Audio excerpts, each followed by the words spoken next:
Black Museum. Here in the grim stone structure on the Thames which houses Scotland Yard is a warehouse of homicide, where everyday objects, a paperweight, a woolen muffler, an old-fashioned hat-pin, a drinking glass, all are touched by murder.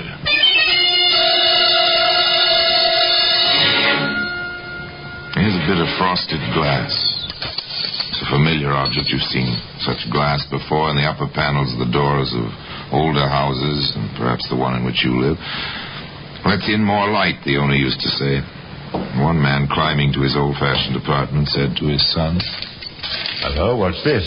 Glass on the landing?" From the door, Dad. It looks like the frosted panel fell out. Yes, and pretty jaggedly. Be careful, son. Those shards are sharp. Well, today the glass shards can be seen in the Black Museum.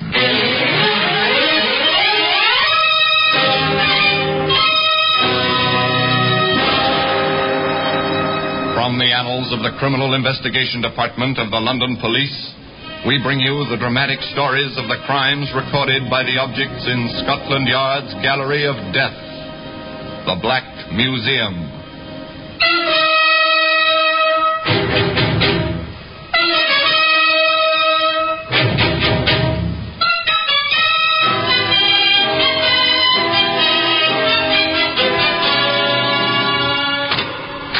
We are in the Black Museum, Scotland Yard's Museum of Murder. Yes, here lies death. Here's a pacifier, it's a nippled end, ivory ring.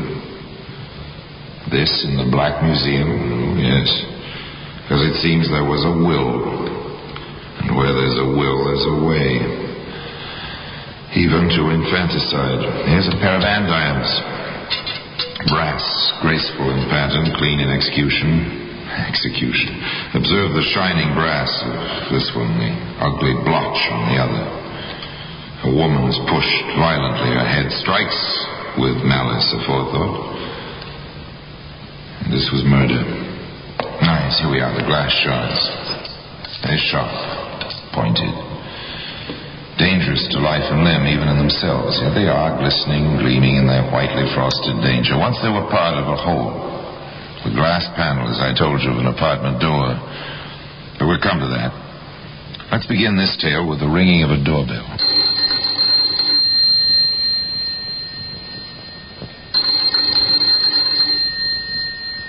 Maybe no one is home.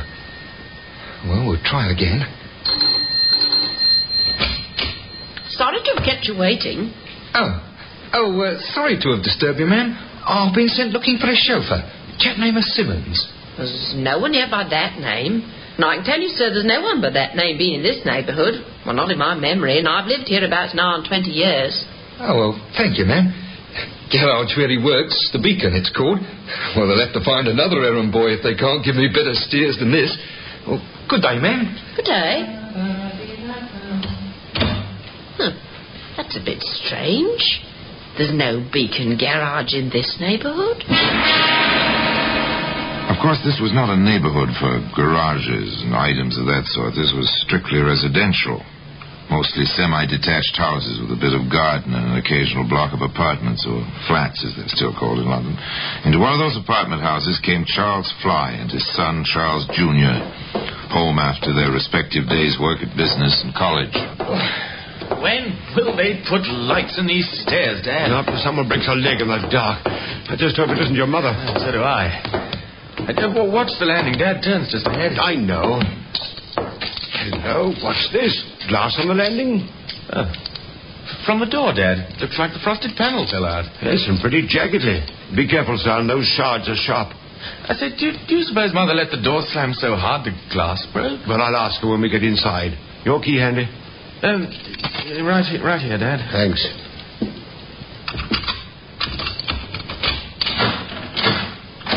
Funny, I've never known your mother to use the chain on the door in her life. Oh, with the glass broken like that? What good's the chain? I can reach in and clip off the chain from here through the broken glass. Dad, there's someone in there. Oh, your mother, probably.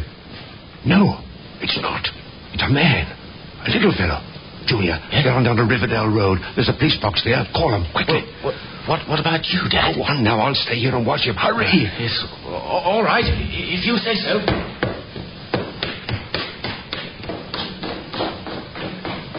Chains off now. Why not? He's only a little fellow.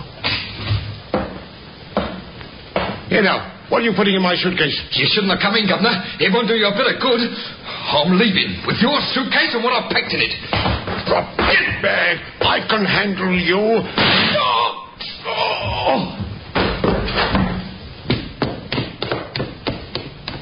So foolhardy. Mr. Fly should have stayed outside. He might have stayed alive. As it was, when the police did arrive with Charles Fly Jr., Senior was very dead.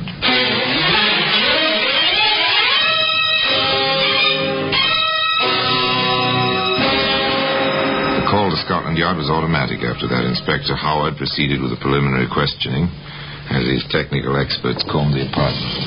I know you had quite a shock, my boy, but we need your help, and right now. I'll try my best, Inspector. We've checked the apartment. The intruder, whoever he was, had packed a suitcase and was about ready to leave. It's Dad's own. It was his suitcase. All right. Now, is there anything else you know of that's missing? Mother said something before she collapsed about her bracelet. I looked. It's missing. Can you describe it in detail? On items like that, we publish it in the Yard's Daily Gazette. It's circularized to every station, jeweller, and pawn shop in England. Well, it was gold, about an inch wide, engraved with a kind of floral design, and there were 25 diamonds, small ones, in the pattern. Dad gave it to Mother on their 25th anniversary. I see. Very good. Now, you've been an excellent help, and you're certain he was a short man. Well, I saw him through the broken pane. He was just about 5 feet tall. Quite a little fellow. I guess that's why Dad went in after him. Dad didn't know he had a gun. Housebreakers try to stay away from guns in England. The penalties are too severe. Yes, Sergeant? No M.O., sir. Just the broken pane of glass. Thank you. Anything beyond that first shell? Not a thing. One shot was fired, that's all. No M.O., sir? Means of operation. Anything that's recognizable. Most of these people have a kind of trademark. Completely subconscious, but it helps us to find them. Too bad there's nothing, eh? We'll do our best. All right, Sergeant. I want the neighborhood canvassed.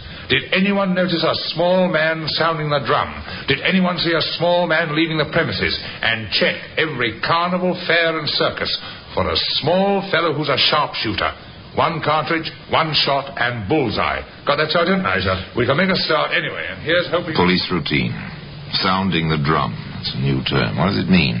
Listen to the sergeant as he canvasses the neighborhood. Tell me, ma'am, in the past day or so, has anyone rung your bell and asked for someone who doesn't live here and left in a hurry? Do you follow the term now? It's what Americans would call casing the joint. Find out if anyone's home by ringing the bell. If there is, make an excuse and get away fast. If there isn't, find a way to break in and steal whatever may be lying about within easy reach. It's simple, effective, very professional. But the police are professionals, too.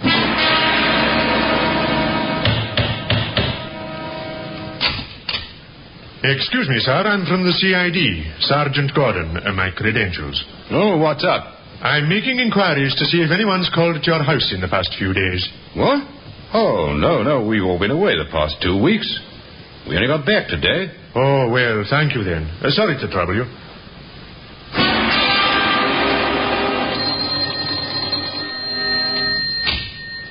Yes? Forgive me for troubling you, ma'am. I'm Sergeant Gordon, CID. My credentials. Oh, what's happened? We aren't in any trouble, are we? Now, calm yourself, ma'am. No trouble for you, at any rate. It's just that I wanted to ask you a question or two. Oh, yes. Could you tell me if anyone has called at your house during the past few days and asked for someone who doesn't live here, and that if they were in? What a silly question. No, ma'am, it's a very serious question. So, will you put your mind to it? Well, no. I'm absolutely sure. Nobody.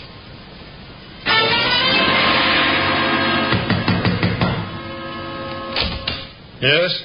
Sergeant Gordon, CID. My credentials. Yes? Has anyone rung your bell in the past few days and asked for someone who doesn't live here? No. Thank you.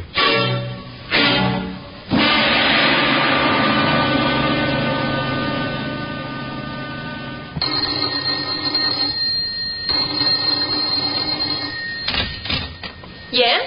Sorry to disturb you, ma'am. I'm Sergeant Gordon, CID. My credentials. Oh, police. Yes? Did you... that is, has anyone rung your bell in the past few days and asked for someone who doesn't live here? Oh, that'd be a foolish thing. Why, yes, there was. Just yesterday afternoon. He asked for a chauffeur or something. Said the fellow worked at the Beacon Garage. And you remembered this? I certainly did. Why, ma'am? Well, because there's no such place hereabouts as the Beacon Garage. And I ought to know. I've lived here 20 years. I see. Rather a foolish error. Now that you mention it, I'm not sure that it was an error. He seemed rather a nasty little man. Oh, is that so? Why? Too dapper, too quick. Much too little for a man. He was shorter than I am, and I'm only 5'2". Could you describe him in more detail, perhaps? Well, he had dark hair, grew very low on his head, and his eyes were sort of shifty. Blue, but shifty. The kind of thing you see in the cinema. You know, in those pictures about bookmaking and that. Anything else, ma'am? Well, not that I remember. Not offhand, at any rate.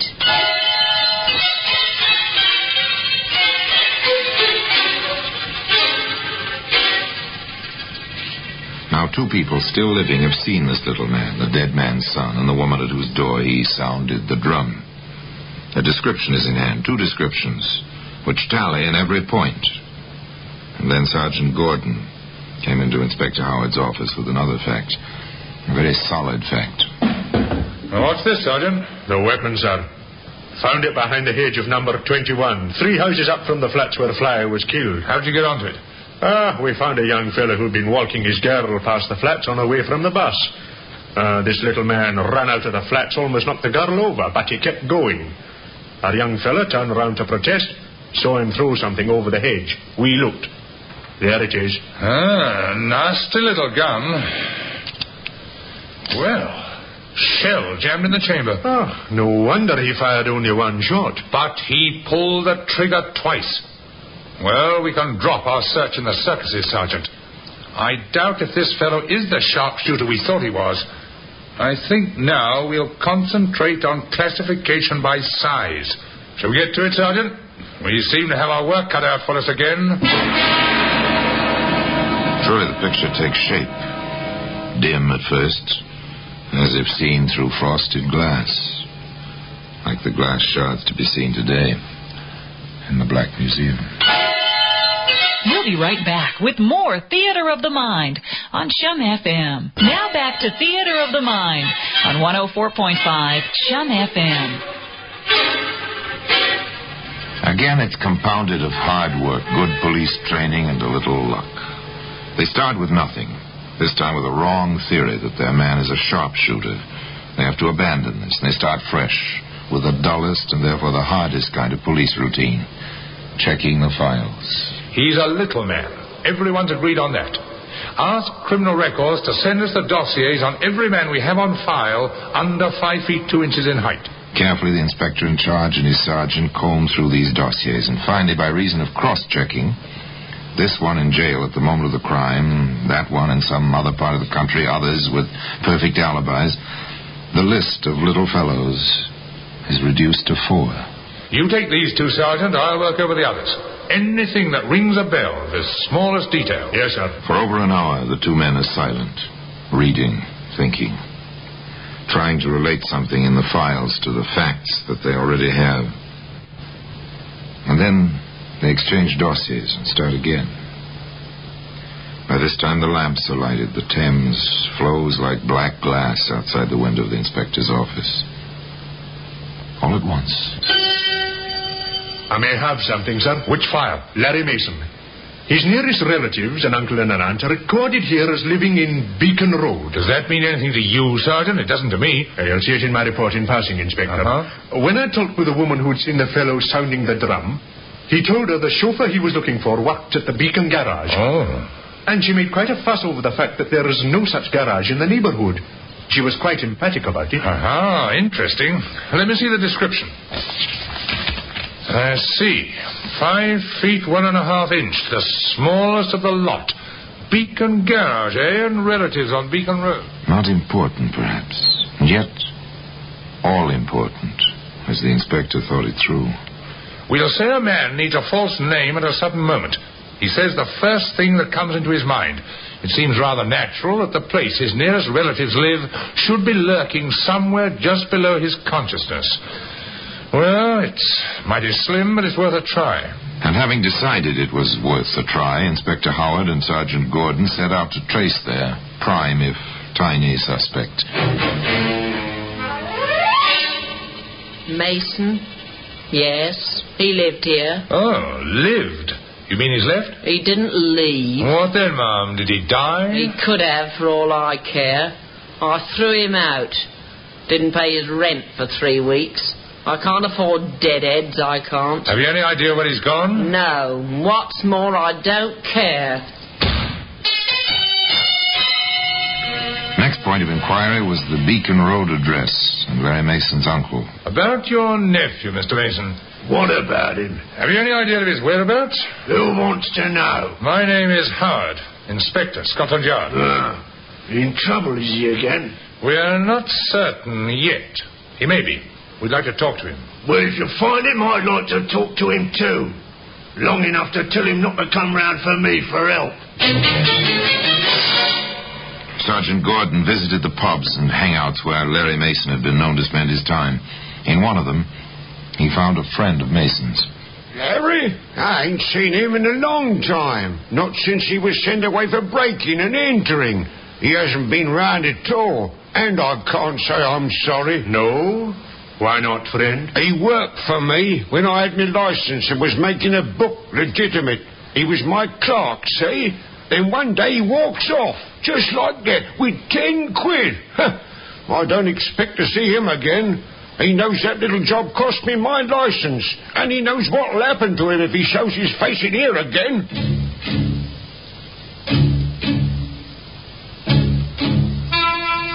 Not much to go on, or to find a man, except the brush strokes that fill the picture of the little fellow's character. Unreliable, a thief, untrustworthy even where his friends are concerned. Now, think back a minute. Remember the Daily Gazette, the yard publishers, with descriptions of stolen goods, missing persons, and so on. Teletype from the Lancashire Police, Inspector. They've got the bracelet in the fly case. A pawnbroker turned it up. Good. It was offered to him by a tall, heavy-set fellow with a peculiar circular scar on his right cheek. That sounds like Dick Lowry. Let's have Mr. Lowry in here, shall we? Mr. Lowry was quite glad to oblige. He wasn't in hiding or anything like that, not Dick Lowry. Where'd you get it, Lowry? The inspector wants to know. Where'd I get what? The bracelet you pawned in Bolton. I found it. You found it, did you? That's what I said. Anything wrong in that? If you found it, no. We think you bought it. Oh, now, what would I buy a bracelet with sparklers in it for? My girls don't go for that sort of thing. You sold it, didn't you? Oh, of course. Why not? Fella can do with a spot of cash. Lowry. Yes, Inspector? You may want to know that bracelet is involved in a killing. A killing, is it? Why, that dirty little... Oh? Go on, Lowry. Start talking, Lowry. Accessory after the fact in a murder can be very nasty, you know. All right. I bought it. I paid a good price, too. From whom? Lowry, from whom? Larry Mason. Well, at last. Where'd you see him, Larry? Oh, the usual place. Dog track. With him, it's horses or dogs when the nags aren't running. Finally, the patience was bringing results, as it almost always does. Canvass a whole neighborhood, comb through hundreds of files, slowly, narrow the possibilities, and finally, a direct relation is established between the crime and some person who may have committed it. After that, find the person. In this case, it was the dog tracks. South End. He's not here, Sergeant. The White City Raceway. Not a sign, Inspector. Wembley. They know him here, but he hasn't been around in weeks. And back to South End. No luck again, sir. No luck is right. Oh, Miss Sergeant, do you suppose a pint of ale will help our patient any?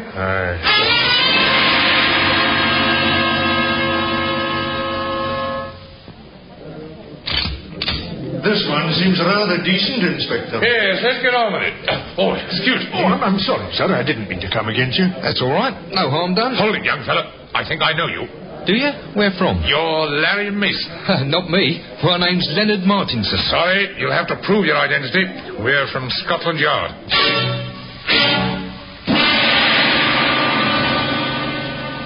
A twist of luck, a turn of chance. Two weary policemen in search of a relaxing moment run across the killer they've been hunting for weeks.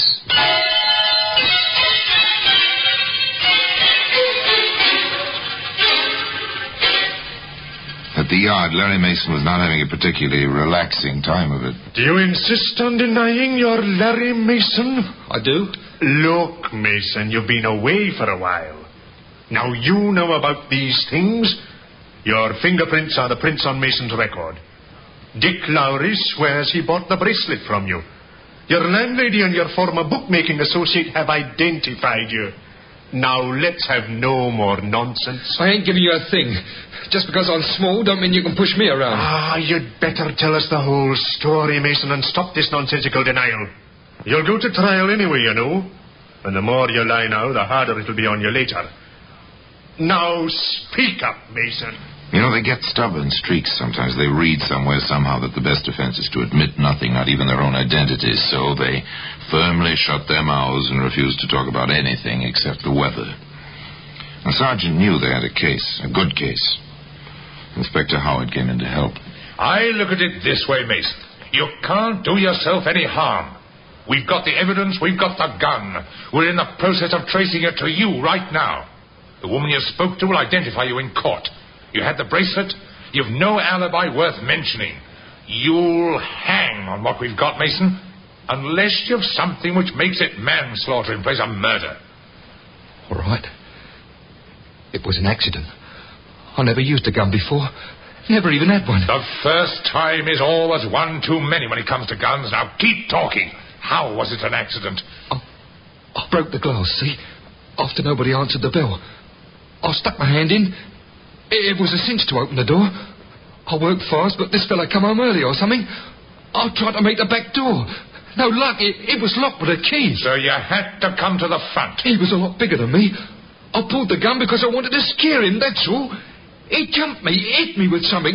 I blacked out. That's it. I blacked out. Didn't even hear the gun go off. And when you came to, Mason? He was dead on the floor. I got out of there as fast as I could get. It was an accident. I swear it was an accident. What's your opinion, Sergeant? It's a good story, but it won't wash. Why not? That's what happened. Why not? It's very simple, Mason. You blacked out as you pulled the trigger. Therefore, you fired only once. Yes, sir.